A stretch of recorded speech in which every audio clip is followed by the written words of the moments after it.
ostavi.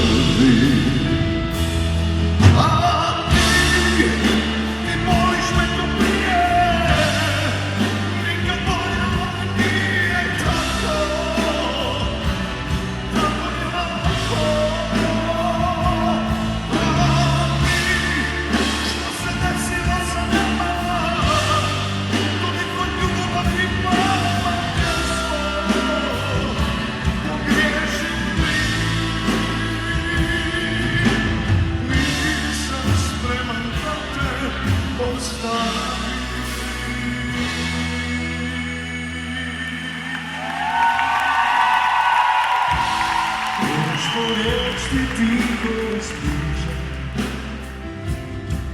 baš svaki dan sve po redu, dobro znam što voliš. A gdje i tu na ruku pod ruku,